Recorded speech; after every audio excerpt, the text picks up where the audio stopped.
Wormhole. Haunted house marketing, special guests, and education. Dive into haunt marketing with us, where every scare is a strategic opportunity, and each moment drives success. The haunt industry's leading podcast on all things business and marketing. The FearWorm Wormhole starts now. Well, hello, everybody. Hello. So, Summer, I like the hat. Thanks. It's what I do. That's everyday wear for Summer. That's Yeah, how she looks. Yeah, See the that's an sweatband everyday right there. You see the sweat? Yeah, that's me. So the hat is appropriate, everybody. Welcome to the Wormhole. It's Friday. We made it through the week. So we're here. Ernest, how are you? Where's your cowboy hat? I don't own one, but I got some kick-ass boots, but on right now. Yeah, I do live in kind of the country these days. I have snake boots. I got acreage. I don't have cows, but I have like wild turkeys and deer wander around. So yeah, that would be me. And of course, we're taking this agriculture farm narrative today. We have a very special topic and a very special guest. So today we're talking about all things agritourism, and we're going to talk about the NAFDMA convention coming up in Boston next week. Summer has more details on that. Before we dive too much into this topic, I want to bring on our special guest. So without further ado, from the Dead End Hayride and Pine Haven Farm, I'd like to bring in Paige, our friend Paige. Where are you? There you are. Hi guys, how's it going today? Paige, Hey, where's Paige. your cowboy hat? I actually don't own one. But I used to many years ago. Yeah. So Well, I think that we kind of say it fun, like put on the cowboy hat, because like Summer does. How many cattle you have? How much land you have? 21. Actually, we just took 3 into. Yeah, you keep killing them because they're naughty, but Yeah. good thing about those pets, every time they get naughty, you're like, T-bone. But Summer actually is our account manager, but actually farmer as well.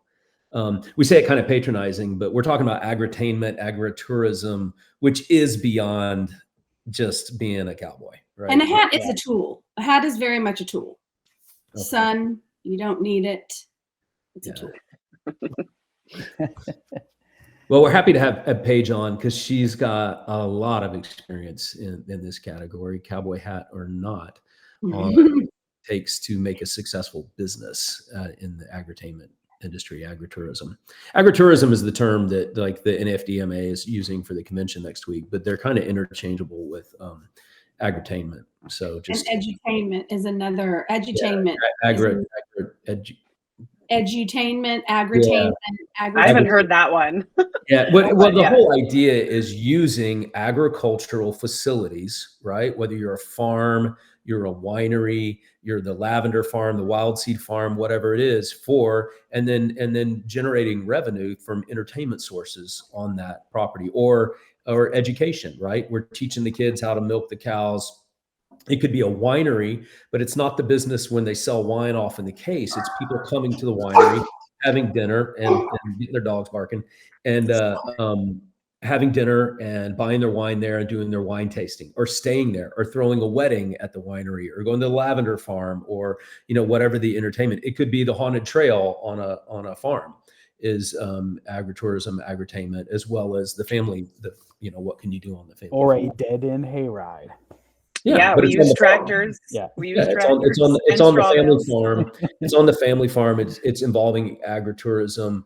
The more people want to know where did my food come from, the more people want to turn off their phones and computers and experience the analog world, the more popular these kind of events are becoming. Well, and one thing that I think about too with some of these farms, they've made it to a place where they have a really good brand. You can't put out a bad product and, make it that far, or, you have to learn where you start, and these people have a story. And that's what a lot of consumers want. They want to hear that story. They want to feel like they're part of that, and they want to support those smaller businesses that can actually, those dollars can make a difference. Yeah, and local, not necessarily local, but Yes. Having Paige on here today, I want to talk about.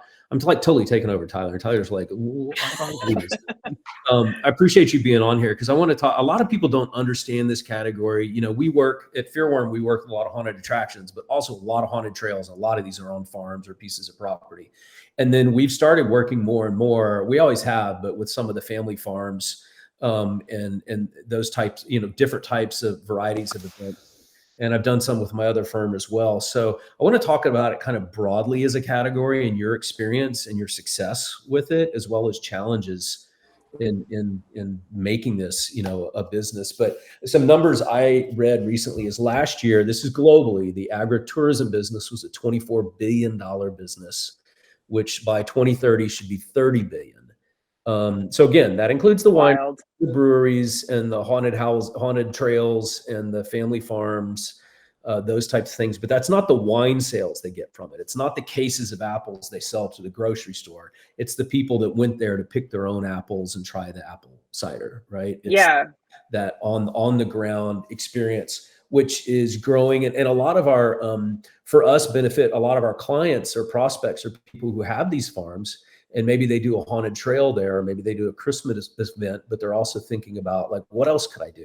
I got 365 days and you have all the different seasons, and the farm is different in all the different seasons. So how does that, you know, fit for them? There's so much opportunity that I, you know, want to jump into it. Tyler. Yeah, no. we want to bring fun back to farming, essentially, and an experience, and get people back out and get dirty and have fun with their families and create traditions, you know. So yeah, hello 1976. Let's throw the kids out in the dirt again and build up their immune system, you know? Yeah. I think a good jumping off point for this, talking about Pine Haven Farm and Paige, is we have some media. We have content from Pine Haven Farm, and I think we should start with a video. So if you all don't mind, let's watch a video from Pine Haven Farm.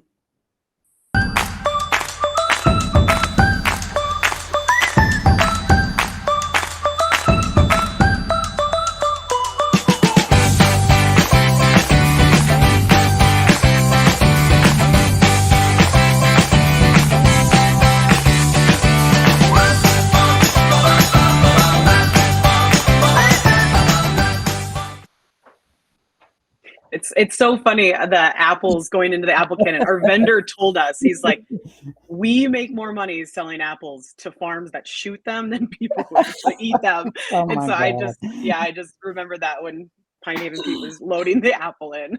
You should shoot them into cider machines or something. So I know, ready to go. Yeah. There are some big farming operations currently that are bringing cider mills back into their farm, and, you know, like the farm to table, like, operations are coming back, which is fun. So if you missed it, so Paige mentioned that character that they have loading the apples in, and that's Pine Haven Pete. Is that correct? Yes. Yeah. He walks around our farm. Some kids are terrified of him. He'll get in the corn pit with people. The kids will whip corn at him. But for the most part, he is our mascot. He goes live on the news whenever we have the news anchors out doing interviews. He trots around our commons area. He's a giant walking photo op, and we really like him. He's on our logos now, just part of our brand at Pine Haven. I mean, if you don't like that guy, there's something wrong with you. Like, he's just fun. He's just like, he's always happy. Do you all see these images, or do they look weird? Yeah, you see them. They're just kind of little. Okay. I'm gonna solo them so you get a better view here. And this is the That's one. Our grain train. Yeah, this is the one I love. Pine Haven Pete driving a tractor. Yeah. How can he see? Yeah, right. I think that was a staged photo. Yes. I hope. Yeah. That's one of our big sunflower photo ops. We've been doing sunflowers for a couple of years. We added zinnias this season.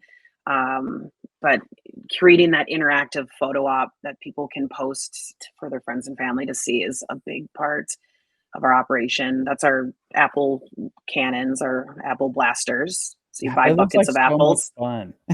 The dads love the apple blasters. There's a lot of yelling and screaming, and they absolutely destroy those tractors out in the field. I think Pine Haven needs like an apple minigun. Yeah, we have a core. It's like when you're on the driving range and your entire goal is to hit the cart that's driving around. Yes. Yeah, Top Golf. It's kind of like a Top Golf experience. Mm-hmm. Yeah. And this is our commons area. We've expanded our commons area. We've actually doubled it in the last 2 years just because of our growth that we've seen just with the help of FearWorm and bringing our new marketing team on, and we've had such a huge growth, and we're just trying to create this premier family friendly festival that people can come out and enjoy and create a tradition. So How this big is your this is farm, an aerial photo, but can you Paige? kind of explain about like how the farm is laid out? Yeah, so we have like our central, so our attraction is quite interesting when you really break it down. We have a shared commons area that we utilize all of our food buildings, our restrooms, and then some of our just like key commons area with not only our daytime event but our nighttime event. And so our people come through for both attractions, the Dead End and Pine Haven. They both come through our admissions building. It's a shared admissions building, and then they'll come into our commons area. And on part of our farm is our Dead End Hayride. And then on other offshoots of our commons area, which is more our south and west sides of the commons area, is our daytime friendly attractions. And then our attractions don't mix. So our daytime guests can't come to our nighttime and vice versa. It is a very tricky balance though, because we have all these really high end state of the art nighttime props, and then we roll down family friendly curtains, and then vice versa. Obviously our nighttime stuff can't be shown to little kids, but our daytime stuff can be shown to Well, so it's our like daytime events. for anyone who's ever been to Halloween Horror Nights, during the day, for Yeah. the families, that's the same thing. Like they have the curtains up and they kind of block things off, but then at night, it's all revealed. Yeah, So and I really want to put it out there. You probably have the person who hasn't done this and is thinking about it. Pine Haven and Dead End is the Universal Studios of this kind of industry, I would say. Yes. You're big enough, right? You're big enough to be able to Yeah. have all of these things. And you do it, you have the total setup, but if you're brand new, people might come in and go, but I don't have hundreds of acres, or I don't have this. What do I do? That's cool. Do your version of it, but look to Pine Haven and Dead End as the Universal Studios version of it. Like aspire to do what you can that Pine Haven does. I mean, we as a team, we were at Universal Studios Halloween Horror Nights this year, and then our team goes to some small farms too, like less than 10,000 people attendance, and we still find value in going to those small farms and pulling information from people. And that's what you guys will see at NAFDMA. You'll see the big dog farmers, and then you'll see the people who are just starting out, which is exciting. I mean, Pine Haven was that at one point. Some of that homegrown fun is like if you made it too big, if the farm was like everything looks like it was made in some giant factory somewhere, it wouldn't have the appeal as it does with the hand done cutouts and if it was all animatronics, it would lose some of the value, a lot of the value, right? The whole make it yourself, figure out how to make that, those kind of things, I think adds to the value on a farm. And the things that I feel like you're talking about are the experience, regardless if it's big, medium, small. You're going out for the experience. You want to bring your children, you want to have the traditions, you want to feel like it's worth the money, worth the entrance fee, and you get a full day of fun. Yeah, and you just have to trust the process if you're just getting started. We have a big storage area that has all of our old school cutouts that we would attach with a wire to T-posts. And now we're using CNC machines and foam cutting and we still put them out, but they're a little sun weathered. Some of them need to be restored. But yeah, like it's fun to see the progression. We actually started out, it's called Pine Haven because we started out selling Christmas trees. And this is third generation taking over the agritainment industry. And with third generation starting the haunt, Jeremy Hastings, the owner of the Dead End Hayride, really excelling the nighttime attraction to move forward. And our team has grown to 8 full-time staff year round. We have roughly about 480, 500 employees seasonally. And that wasn't the case, 30 years ago. It's been really fun to watch just explode, even just in the last 5 to 10 years. That number is always mind blowing to people when we talk about like the number of employees you guys deal with. That's crazy. Yeah. When you guys Yeah. start making the top employers in, in Minneapolis or something. Yeah. But it doesn't have to be that way, right? People can No. we have a farm we work with here in Texas. It's first year last year. And he did, 5 figures in attendance first year on a farm that they bought last year, right? And it's not the biggest, but it's going to get bigger and it's better and better. And people loved it, they just loved it. So there was no bad reviews, no angry people. Like everybody loved it. It was great. Yeah, I mean, the farms that are doing 23,000 people on a Saturday they started somewhere, they started with maybe 200 people or even 23, so it's all about the process of just keep on pushing forward. I think what's so awesome is there's a trend going where people want to do that more, but this isn't a trend.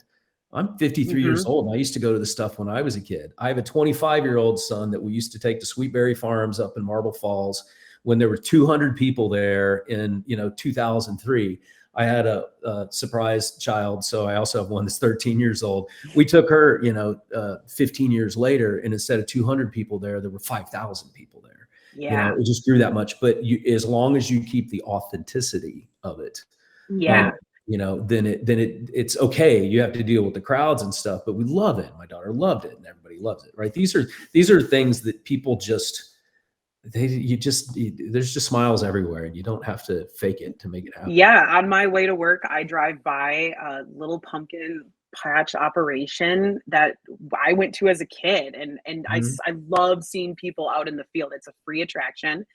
And if people come to our farm and it's a little sticker shock and it's too much for the entrance fee, we always refer them back over to our childhood nostalgia. It's called Lent's Pumpkin Patch, and she's done an awesome job with it, and she's happy with what she has, and that's important. We talked about that ahead of time, so let's go ahead and talk about it since we're there Yeah. on the entry fee, because a lot of people have questions. It's a biggie. Do you charge a fee up front?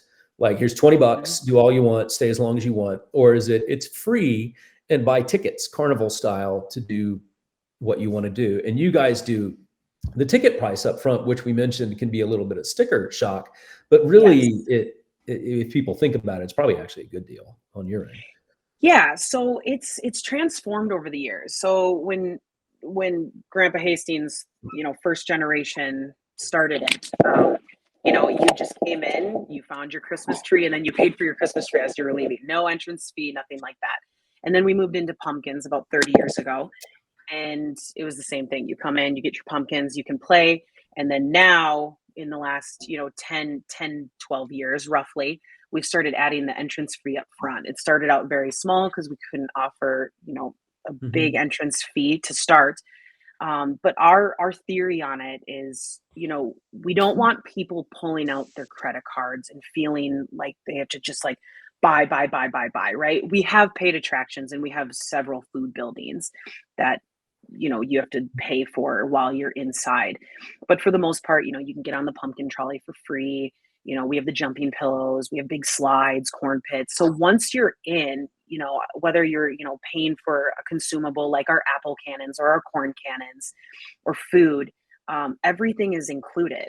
And you just get to kind of enjoy the process of being with your family and taking fun pictures and spending time instead with of how many tickets is it going to be? Do you want to go back in the corn pit again? Here's 2 more tickets, kind of thing. I think there's value to those. And maybe it has to do with size as well. Like if you have enough attractions, find a reasonable price that people can just do it and have fun, versus maybe if you don't have a lot of attractions, do the free entry and pay to ride the Hayride, right? Or something like that. And I think it makes sense because actually when we first started talking to you, I was a little sticker shocked. I'm like $20 a person just to go into the farm. But then I think about it and it's like, well, if you paid $3 for the slide and you paid $3 for the corn pit and $5 for the hayride, you're going to pay the $20 anyway. And you're being nickel and dimed. And we were talking about like I'm on the older side. So to me, it was like $20 to get in, where you said like the younger people come in and are like, no problem, $20 to get in. Yeah. We're all going to spend the $20 anyway, right? We've been seeing that a lot in just the last couple of years Yeah. of people who have come to Pine Haven they haven't been here in 5 years, right? And they come and they're like $20 for a pumpkin patch, and it's like, oh, but it's so much more behind this admissions that you just can't see. It's an amusement park. Yeah, it's like, yeah, and I mean, we guarantee if they're not having a good time and they don't feel like it's worth it, like if they express, but we don't ever have that happen anymore. They're there for 4 hours for $20 a person, and then on our off days, if you want to come during the week, it's a lesser ticket price to offer to every demographic of family, which is fun. I think it's great that out there, just like you have the fun place, down the street. If you just want to go pick a pumpkin with your kid, you could do that. And then maybe they have the one thing they do for $3 and pay your $3. But if you want to go spend like 4 hours with your family, it's actually about the best spend of dollars out there. In fact, most of the agri-tainment kind of stuff is out there. Think about it as adults. You go to a winery and you want to go do a wine tasting, right? You can take a walk around there, bring your food, bring your own lunch and have a picnic and, and see everything that's so cool. And then it's like, oh, you want to do the tasting? Okay, that's $20 a head. Okay, but you get wine. Not really that big a deal. Most of the farm stuff is really not overpriced, right? Most agri-tainment is really well priced. Yeah. Farming ain't cheap either, so I'll just put that out there. I mean, our style of farming is not cheap, but in order to build and grow, I mean, that ticket price is definitely necessary for our team to. Yeah, I mean, our pumpkins are definitely not our biggest moneymaker, but it's an experience for families to get out to the pumpkin patch and then bring something home to carve and have another experience even after being at our farm. Pumpkin so patch that's also is a little bit of a deceptive term, though, because we were talking about this earlier as well. Because you think about the pumpkin patch in our town, there is a pumpkin patch. It's just pumpkins. You go over there, you buy a pumpkin, right? Yeah. That's it. But you said that you guys have you tell everybody your plan, kind of how you deal with that if somebody just wants to show up and buy a pumpkin. So we do have a pre-picked pumpkin area that will pick a ton of pumpkins. We mark them as priced, and then. If somebody's just like, we just came to get a pumpkin, it's like, okay, that's fine. And it's right past our entrance gate. So we let them in. Normally, like sometimes in the afternoon, they'll take their car keys just to make sure people come back out in a timely manner, our admissions, and they'll grab a pumpkin, they'll pay, and then they leave. So we have like a checkout area that anybody coming through. Confusion, right? I mean, the name, you see it and you're like, oh, look, what a great pumpkin patch. You just want to be there for 20 minutes. And we're actually moving away as like our branding gets stronger for our daytime event. We're getting away from the term pumpkin patch. Our pumpkin patch is just an attraction within our festival. So we're moving to that fall festival, pumpkin festival, because we are so much more than just a pumpkin patch. And so we want to portray that. It's still kind of the term people have in their head because they've been doing it for 50 years, right? Or 30 years or whatever. But it's like, there's a pumpkin patch there and about 900 other things, but it's definitely the pumpkin festival or fall festival. They're really fall festivals is what you guys do. Yeah, and specifically for the Minneapolis market, we have another big fall festival. It's a corn maze, and they do have an entrance fee, but it's. I mean, and they've been doing it for a really long time, but theirs is like a corn maze. Like they have a massive corn maze. I think it's like 15 or 20 acres. Whereas we actually didn't do a corn maze this year, thankfully, because it was so dry. Our corn would have been about a foot high, but it's just retraining people to think of it as an attraction and not just a pumpkin patch, so. And I think some of those things are different. I mean, whenever you think about agri-tainment, you think about there's a farm that may be thinking about doing entertainment and bringing that onto the farm. But then there's also people that have a farm that has been created for entertainment for the public, and they want to know how to optimize that and make that bigger.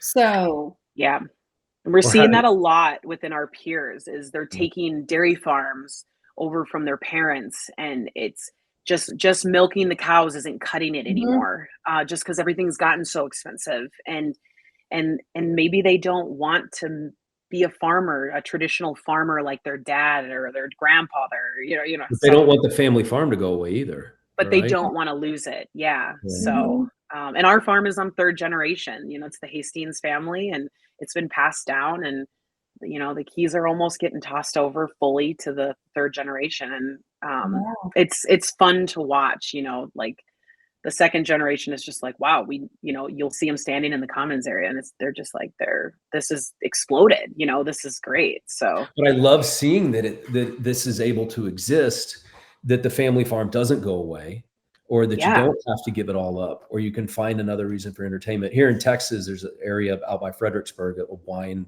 area, and all the land's being bought. I mean, it's very expensive now to go buy the acreage. It used to be like cheap. Everybody's Yeah. out there just trying to make a grape grow. But you do have a lot of Californians coming in that want to do it, and they couldn't buy the land there or trying to do it. So it's turning more into a big business kind of thing, which Yeah. there's, plus and minus. There's some better wine coming out of it. But anyway, it's great to see that land not developed too, right? Chopped Like, up.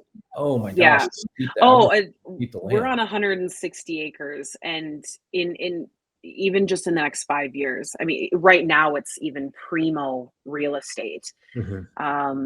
A developer would snag it up in a second, and they could ram a bazillion and a half houses in there. And it's Thank gosh just, they aren't, right? Like I know, right? And It's like we got to keep something. We got to Grandpa's keep that legacy too, entertainment right? alive. Yeah. well, and I do think that, I think that our society has gone through a lot of growth. We used to want to go to the arcades in like the 80s and 90s, and now we want to go out to the farms. And Yeah. again, making sure that the legacy is there, and that this change in the way that we view land now. It was such a commodity, and now trying to keep it safe and keep it going is just so important. Yeah, and we've been doing school tours for several years, and just setting teachers up for success. Like we know composting, we know farming, and taking them out on a tour and explaining how we grow corn and how some of these teachers don't even know it. And then we have like info boards that they can teach the kids about, this is a Jacob sheep, and so the school tours have been really fun because the kids just run around. It's just like letting them loose in a field, right? It's just, they're everywhere. Yeah. But we also still offer that fun aspect of bringing in jumping pillows and slides, so they learn a piece of the agriculture while also having fun, so they can associate the two together. Kids think they want to look at screens all the time, but honestly, they don't realize how No. much more fun they have until you let them out there, and then they go Yeah. visit it. Yeah, you let them off the bus and they forget about their iPads at Pine Haven. Yeah. So it's a fun Great. experience to watch them. Yeah. That's great. Yeah, every Yeah. day my children have to go pick the eggs from the chickens, feed and pick the eggs every day. Yeah. So we're reaching the halfway point. We're right at like 30 minutes. And I want to let everyone watching know that if you have questions for us or for Paige, go ahead and start dropping those in the comments below. And we'll get to those at the end of the video. But just go ahead and start dropping those questions now. Now we've talked about Pine Haven Farm. Let's talk about the NAFDMA. So what is this like wild and crazy show that's happening in Boston next week? Yeah, so NAFDMA, our team is actually not going this year. We're going to a couple different other conferences, which is kind of a bummer, but we really liked it. It's a huge networking opportunity of great people from everywhere, from really large scale farms to, hey, we're an apple orchard, or hey, we're cattle ranchers and we're getting into this agritainment industry. The networking and some of the vendors you'll meet, you guys will be there, which marketing your farm is very, very important. But yeah, it'll be really cool. And then you'll go on some farm tours. Mhm. We've been on some incredible farm tours that don't really pertain to our operation, but we can always pull little bits and pieces off of other people's operations. So it's a really cool experience. You'll meet farmers from England, that the agritainment industry over in the UK is starting to pop up. Halloween isn't a really big thing over there. We see them at Transworld, Haunt Show, that they'll come in. But yeah, so NAFDMA it's just a really good group of people. And if you're just getting started in this industry, I would highly recommend joining, and you get to be a part of their Facebook group, and everybody's bouncing ideas off of each other, you know, large and small. With our operation being one of the like larger ones, you know, people ask questions about our photo ops and how we build them, and we just share knowledge, and that's kind of what this organization is about, is networking and sharing knowledge. Just like the haunt industry, everybody goes to Absolutely, the world and shares everything as well. I think, this one's a lot broader. I would challenge people who have their farm or their piece of land to think about what they could do, even if they're like, oh yeah, I got my haunted trail in October. Cool. You got 12 months out of the year. What else are you doing? Like, what are you doing for Christmas? And it doesn't have to be as big a scale as they do their haunt even, right? Yeah. What are you doing in the summertime? Would you want to do summer camps? Do you want to do a spring break event? Yeah. You want to do, you know, what else could you be doing? Weddings. The farm end of it. 4th of July barbecue. But there's like I was going to bring up, I told y'all earlier, there's a place called Vista Brewing close to my house. It's a brewery that has a big, you know, piece of land, but they've got a stage and an outdoor area for entertainment. They have a restaurant, their beer, of course, trails you can hike around. They have bees there. They'll bring in like a little little booths and stuff on Saturday for shopping. And they also have some like Airbnbs, some like, you know, places to stay there. Because would you rather stay on this cool farm that has a brewery and has these other things, or just go stay at the hotel in town, right? While you, you know, visit the hill country. So I think there's so many opportunities if people think about it. Also private events and corporate events. Like if you build the space, perfect to go have your getaway for the day, right? Yeah. Live music venues, live music series, right? It's live music on the farm every Friday night, have a big stage. Everybody goes out to the farm, has their cider and their whatever the place makes, and you know, food, and watch live music. The Airbnb, the theaters, the farm to table stuff is so big. Anything kids, right? There's a wild seed farm near us, distilleries, the berry places, come pick your own berries, right? That's a big one too. There's just like, what is it you do? What is the natural appeal? What does your landscape build for you, right? If there's this cool amphitheater area down by the creek, then set up, do live music, right? It's or partner with the other farms near you. We're a berry farm. There's a distillery down here and a brewery here. We're going to do Friday nights on the farm and bring them all together, right? I challenge people to think about what they could do to create, to utilize their space in an appropriate way and generate revenue, you know, 365 if they want to. Yeah, we've added a stage this last year. We took an old train car and then like took out half of it and do the stage. And because the live music has been such a hit at our daytime, and some of our live music performers have really decent following. And they're like, hey, we're at Pine Haven Farm. And so we're getting different demographics that we normally wouldn't target, because we're bringing these outside, you know, online presence in, which has been really fun too. And just offering a little bit of something for everybody at our daytime attraction. Demographics is an important thing to talk about too. Like we do our haunted attractions, which, you know, vary based on the event. They're a little broader for something like Dead End. They may not be quite as young because you have to go out of town, but they'll go a lot older because of the nostalgia and those kind of things too, right? But a primary haunted demographic is from teenagers to 29, right? 14 to 29 or something like that. A farm, tell me a demographic on, you know, Pine Haven. Yeah. I mean, just to touch on the Hayride's demographic, it's night and day, literally different demographic of what we see. You know, our nighttime demographic is that teen. Our age limit is 10 and older, which, I mean, our attraction is almost getting to that 13 plus. But yeah, that teen to, you know, 40, somewhere in there. And our daytime demographic, when you really break it down, is that 3 to 12-year-old. But we target, as far as our marketing goes, you know, the moms with 2 kids, 2.5 kids, we'd say, that just want to get their kids outside. But it also just goes so much farther out than that. You know, you can bring an infant to the daytime event, and you can bring grandma and grandpa. I mean, I had my 90-year-old grandpa out this fall, and we toted him around in a gator, and he went on the grain train, and right alongside a 40-year-old. Yeah, we have our grain. That was the thing that Pine Haven Pete was on. We got 2 of them, and then they go out into the cows. We've got a bunch of fluffy cows that can come right up to the grain train that you go. It's the cow safari train. But yeah, it's everybody from 90 to 3. Yeah. Our daytime demographic is really fun. It's a really nice group of people, and they're happy to be there. They're happy to just experience something with their family that isn't in front of a TV or a screen. I'd say it's just kind of like the Christmas demographic for the fun very Christmas, much. not scary Christmas. It's like, Yeah. if you've got a heartbeat, then you're the demographic for it. And it's kind of rich or poor in between. It's not so expensive that it's too hard, unattainable for any segment of the population, you know? Paige, Yeah. And go ahead. Oh, I was going to ask you, because we're talking about demographics, and Ernest brought up the corporate events. But what's the interest you all have seen from like schools and field trips? We've worked really hard just in the last 5 years with field trips, and we've seen some serious growth with them. They're obviously significantly more weather dependent, which is a struggle, especially this last October when it rained almost every single day.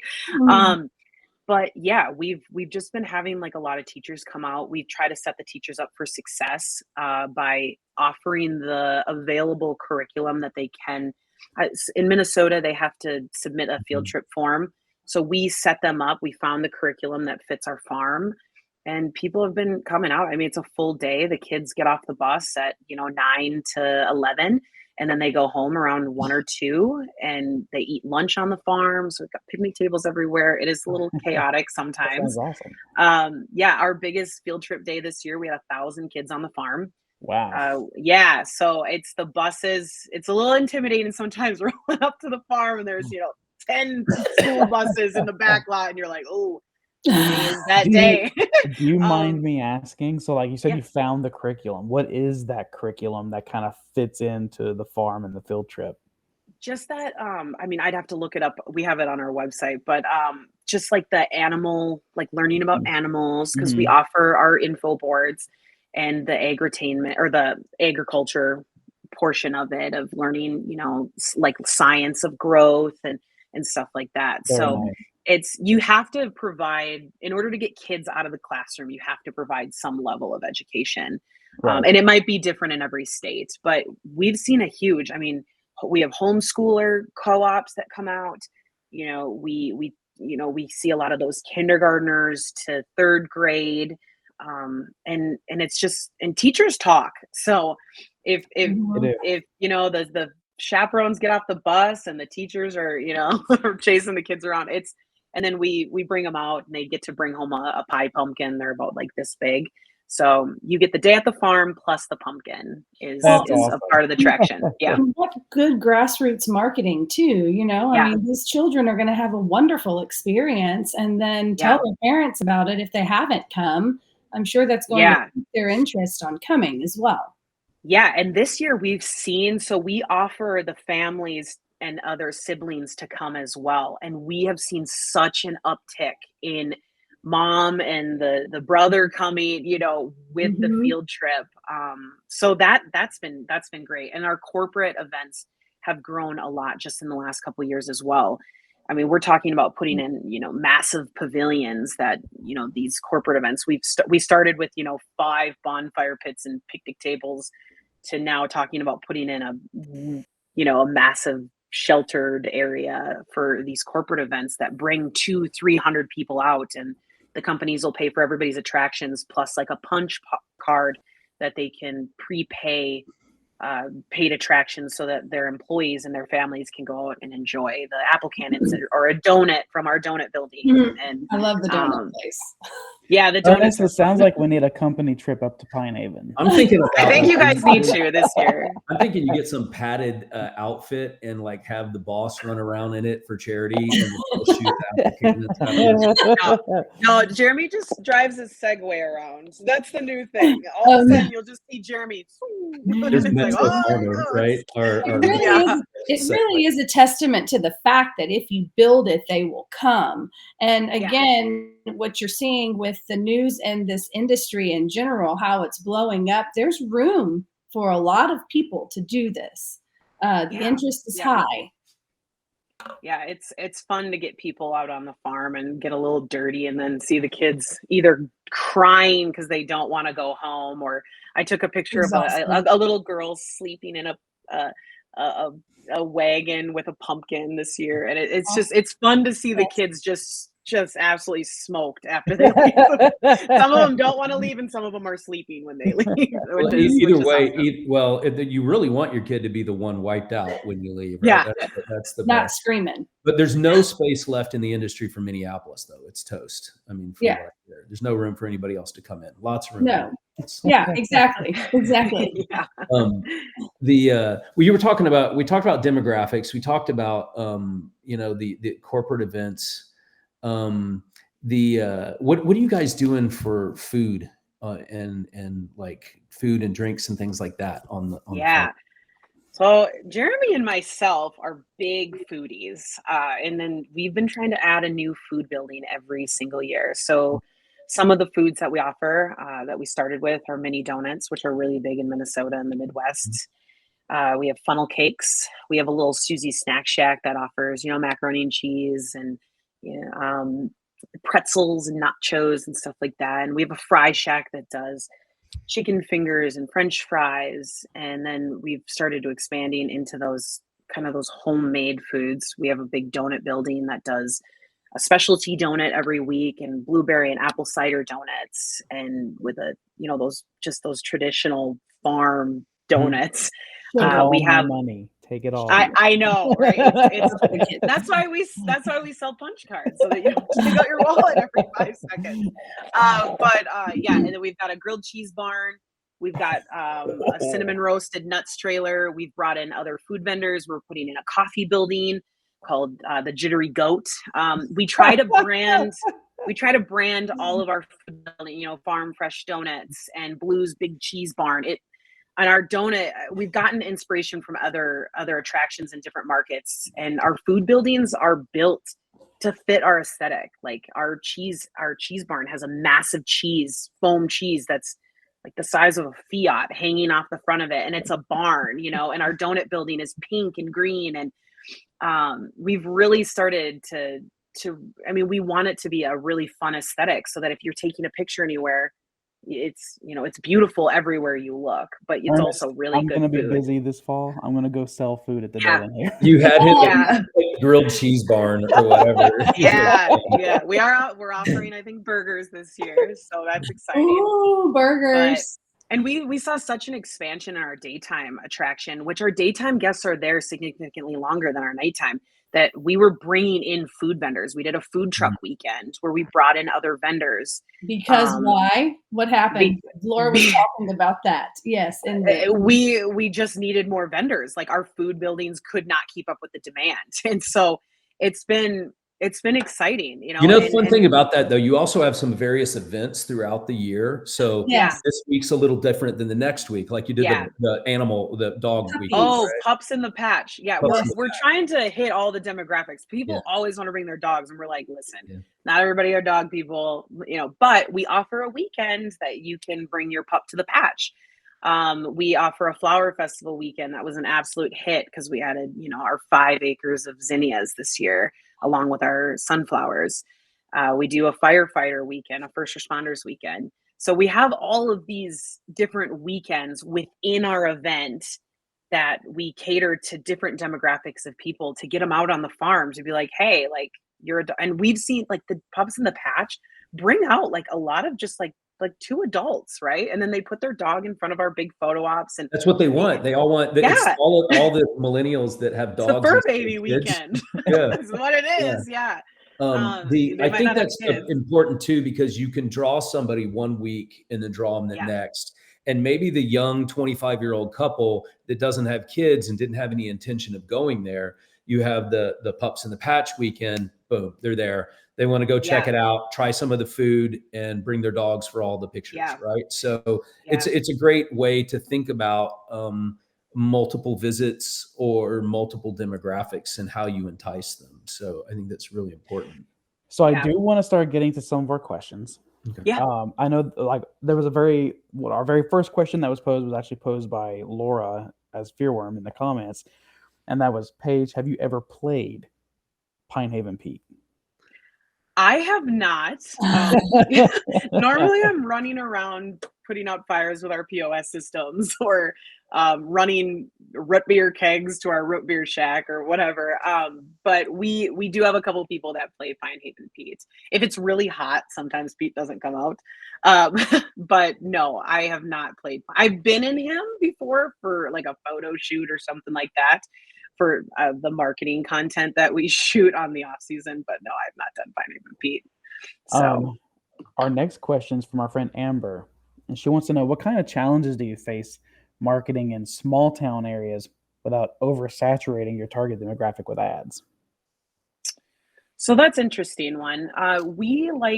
Just in the last couple of years, we really started to shoot for organic content, posting stories and just kind of portraying what it's like instead of just posting a still. Like we saw that video that you played in the beginning of this, and our marketing, we're trying to move away from that static experience of just like, $5 off, or a ticket. We want to sell an experience. We want to create what it's going to be like to be at Pine Haven. And so with the help of FearWorm this year, it was incredible. Our website's beautiful and our content has just grown so much just in the last couple of years. And so I think just like being organic and being real with your guests, and our following has gone up significantly with the help of, we brought in a couple, well-known mom influencers in the area, and they've painted a picture for us, which has been helpful, and just posting fun, energetic pictures. I would say I want to add to that. I think by, especially if you're small, Minneapolis is huge, right? So you've got millions of people you can target, or Minneapolis, St. Paul. But if you're in Duluth, Minnesota instead, right? You're in a small town or smaller area. I think having the different weekends with different things to talk about. So this weekend is the pups in the patch, or this weekend we have this live music. This weekend we have this theater group. We have whatever. Just instead of just seeing the same thing over and over again. I think diversifying your content that way might be a good way to keep from kind of just bowling somebody over with too many of the same marketing. That's what I was gonna bring up too, Ernest. Is like, I think even with Pine Haven, we do, when we run ads, we run a ton. Like we run a ton of millions and millions of impressions and eyeballs and things. But the way to keep it fresh is like, it's easy with Pine Haven because it's like every weekend's like this different event. You have the flowers, you have the pups, it's like the new food. Content is exactly. All the content that's there kind of keeps it fresh, even though on ad side of things you can still be running, in totality, millions of impressions and clicks and a high frequency and things like that. But because there's constantly new content, it always feels fresh and new. Yeah, I think it's fun. People entertained. Yeah, up north you have zinnias, you said, and down here they'd be zinnias. Oh, really? Zinnias? Oh, yeah, we call them zinnias. Yeah, zinnias. That's I don't funny. know. Maybe I'm pronouncing it wrong. I'm sure they are zinnias. We're just Texas, so it's just zinnias. Our next question comes from our friend Austin. He wants to know, if events are being run year-round, like you pick, music events, weddings, etc., how would you advertise your large seasonal haunt and or holiday event year-round? A permanent photo op, posters, or other ideas?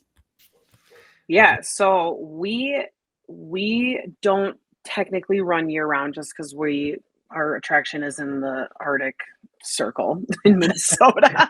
The weather can get a little dodgy in November, December, January, February, and March even. But we do start running school spring field trips in the spring. So we start kind of warming up the content in the spring. And the summer, we have for many years ran weddings, Fridays, Saturdays, Sunday weddings. We're actually moving away from that in the next coming years, just because we kind of are in such a growth mode with our daytime event that we really like to have the farm just kind of ripped apart and not worrying about mowing and keeping the commons area just pristine. It takes a full team a couple days to get that farm up to par for somebody's wedding. And so that's a tricky one, and maybe you guys can help me with this. We are very seasonal.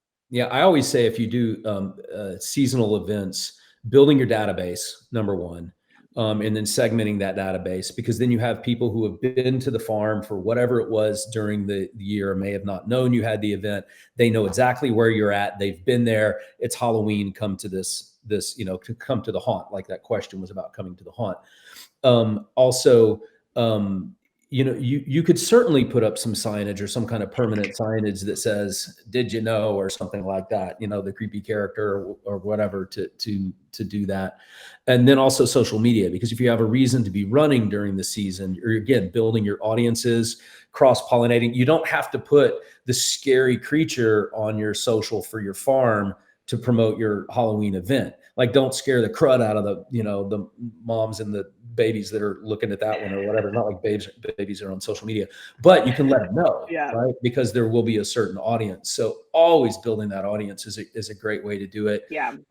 You can always, you could say, oh, if you have your ticket for this, come to this, but it's not necessarily the same audience. And I don't think somebody's going to hold on to that from May until, October. So I think building audiences is my best recommendation with that. Yeah, we say we're all in on fall.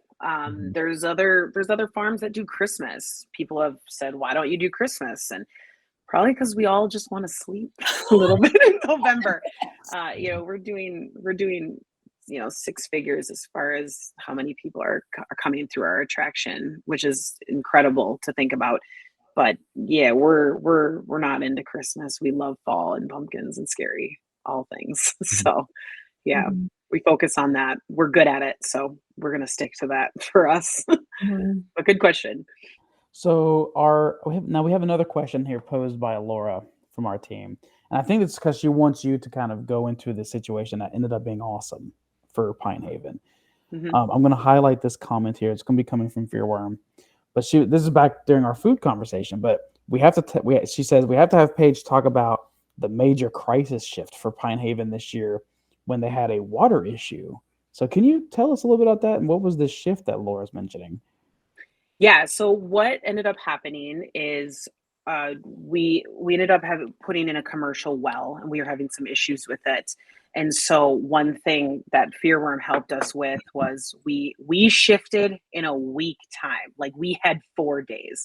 Anybody who's in this industry knows that things can change on the drop of a dime, and you have to pivot fast. And so how we marketed it, we were just waiting on some test results to come back on our water and stuff like that, which it all ended up being fine.